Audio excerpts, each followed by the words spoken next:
Bon, quand même une belle journée. Hein. Il n'y a qu'à voir le nombre que vous êtes pour une closing keynote. Ça fait chaud au cœur. Vraiment, je tiens à vous dire que on a vu ce matin la salle complète pour l'opening. On voit quasi complète pour la closing. C'est vraiment parfait. C'est parfait parce que je voulais avoir le retour d'expérience d'un client. Et chez Nutanix, on est très fiers de contribuer à des beaux projets chez nos clients. Et encore plus dans le cas ici de la présentation, un projet qui a un impact sur la société française, sur votre vie de citoyen. C'est quelque chose dont on est très fier chez Nutanix, et donc j'ai demandé à Yann de venir nous faire un retour d'expérience. Donc Yann, tu es ici pour représenter la NSC. C'est ça. Voilà. Est-ce que tu peux te présenter, nous expliquer un petit peu ton rôle, ton parcours ?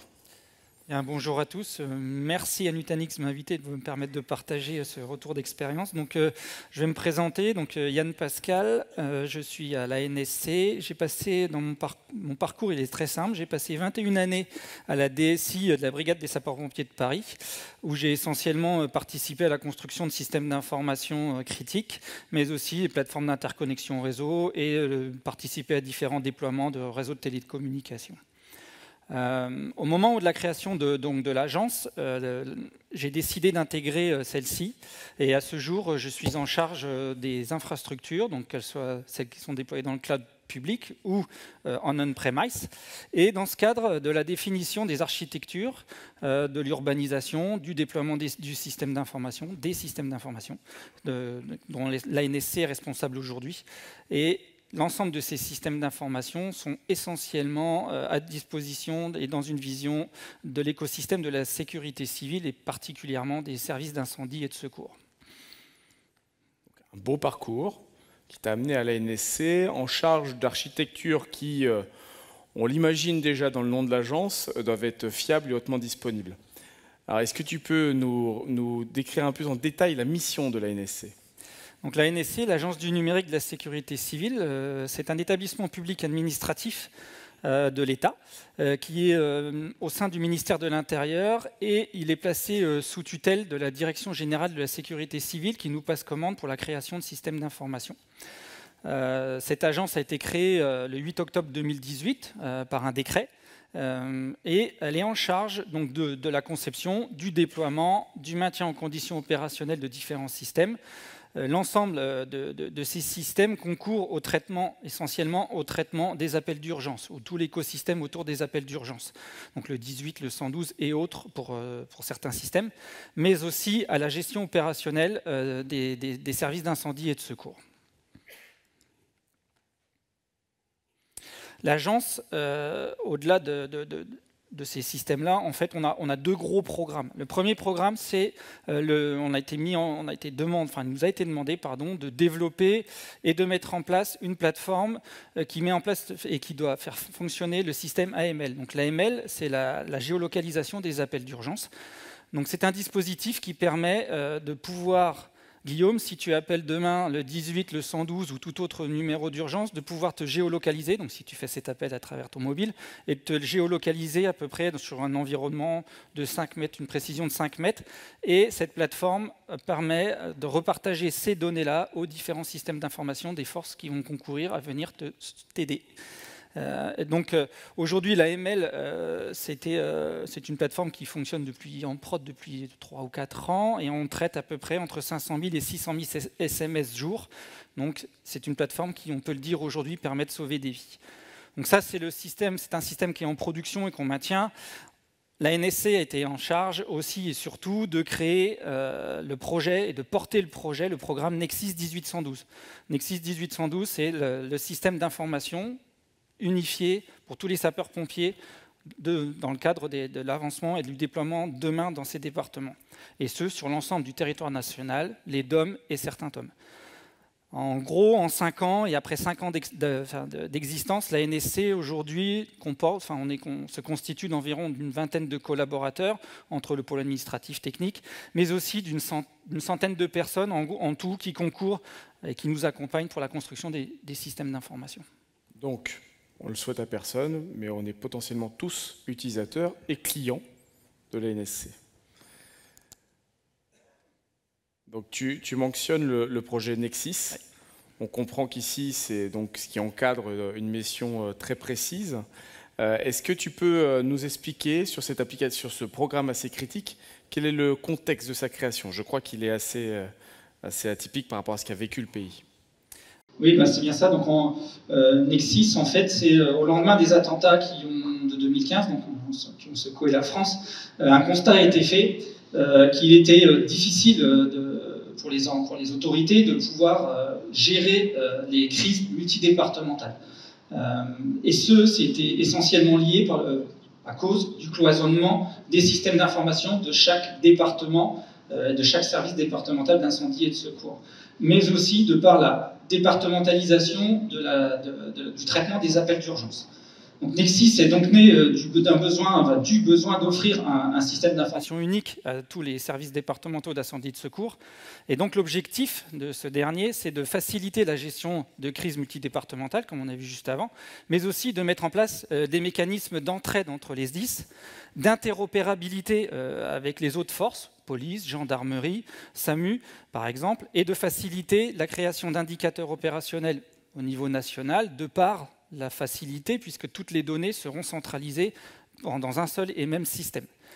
Je vais vous donner un exemple. Typiquement, en cas d'un incident majeur dans une région métropolitaine, si cet incident impacte plusieurs départements, tel un accident de train par exemple, le centre local de traitement des appels il peut se retrouver submergé par un flot d'appels énorme et il peut très vite être débordé.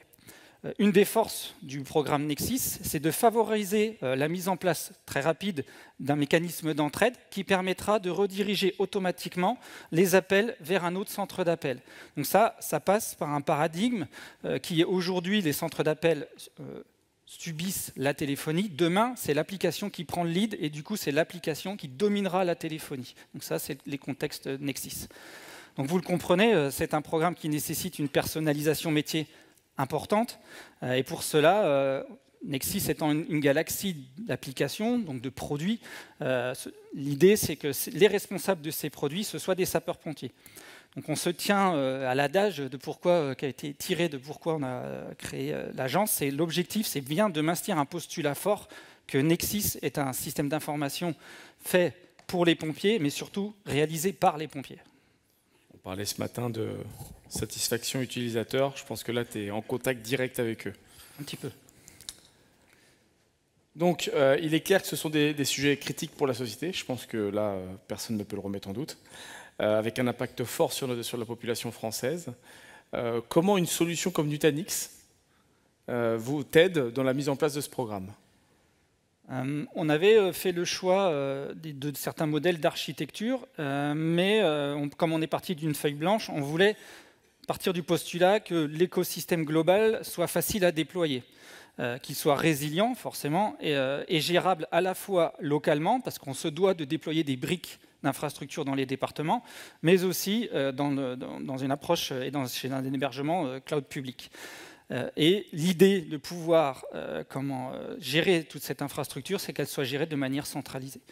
Donc on s'est donc orienté très tôt vers l'approche hyperconvergence pour tous les avantages que ça a, de la résilience, de la flexibilité, de l'extension.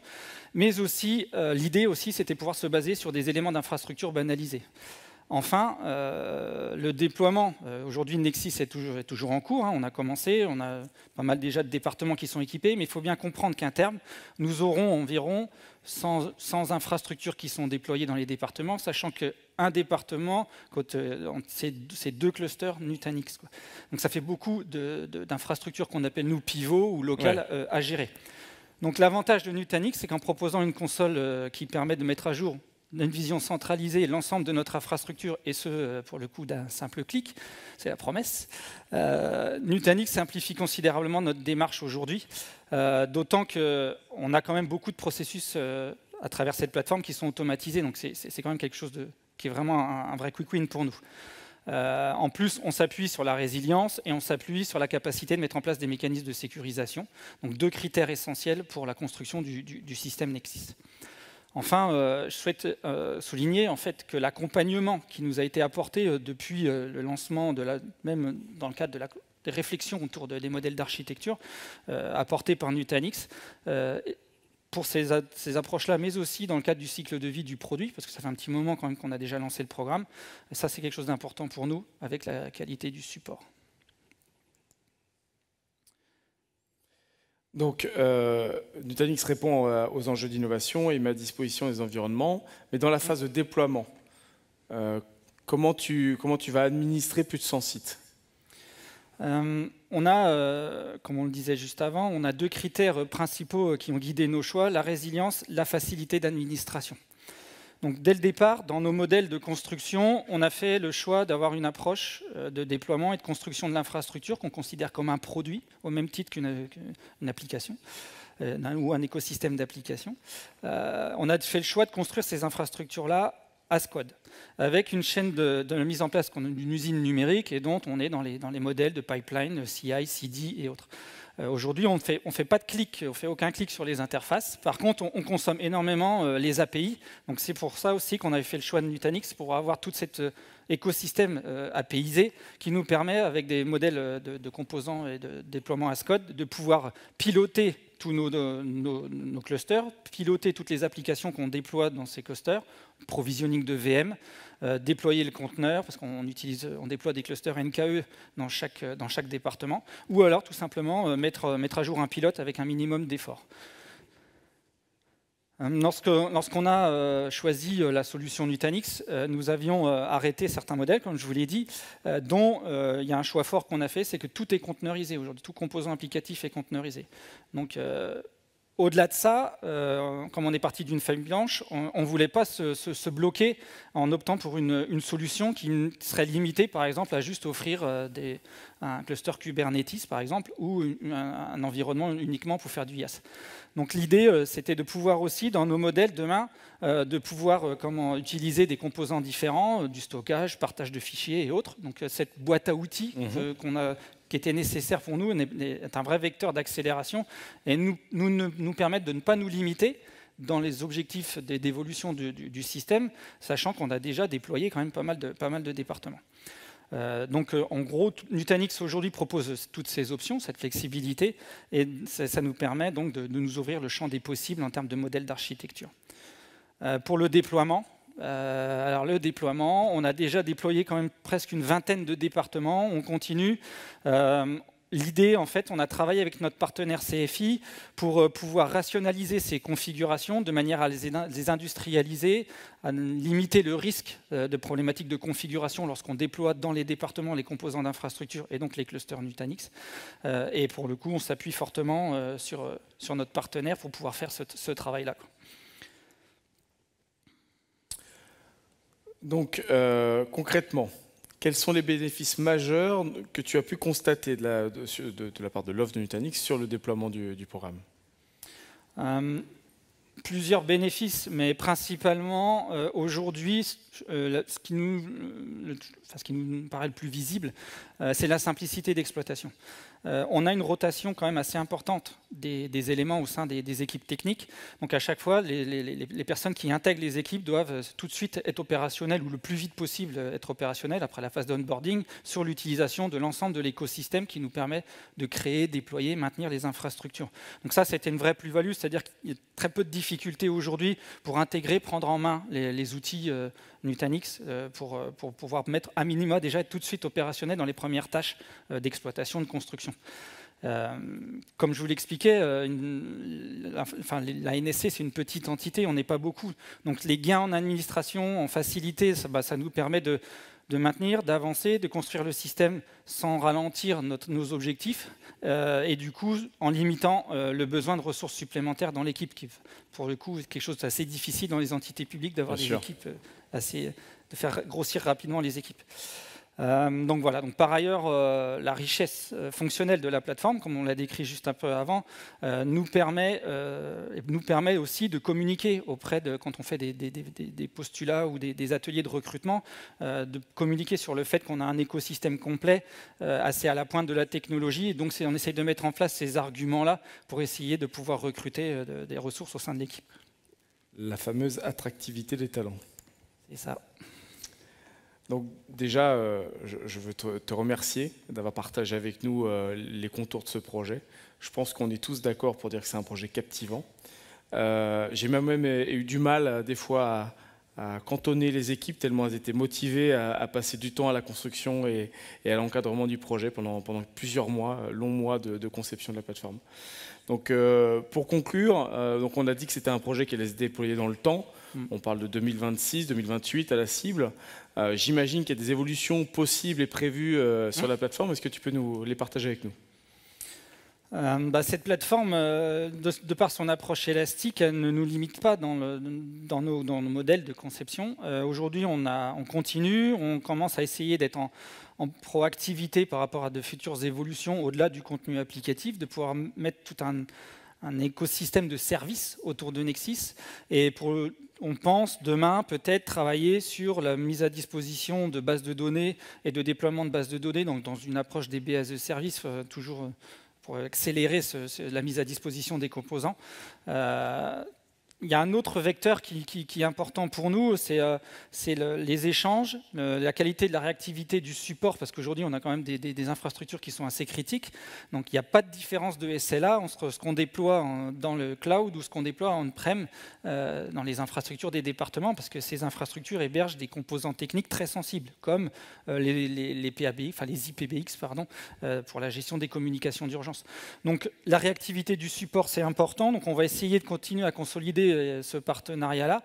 On a déclenché aussi l'accompagnement de par le TAM qui va nous permettre, nous, d'avoir une vision consolidée de la roadmap. On a eu des ateliers, ça je remercie, avec les différentes personnes de Nutanix qui sont venues nous voir autour de l'évolution du produit, les roadmaps, comment est-ce qu'on pourrait faire avancer. On avait pas mal échangé sur le contenu des API et autres. Donc ça, c'est quelque chose qui pour nous est vraiment, vraiment important. Cet aspect échange, co-construction peut-être à un moment donné sur certains besoins qu'on aurait nous. Donc pour le coup, c'est vraiment appréciable pour l'agence. Merci beaucoup Yann.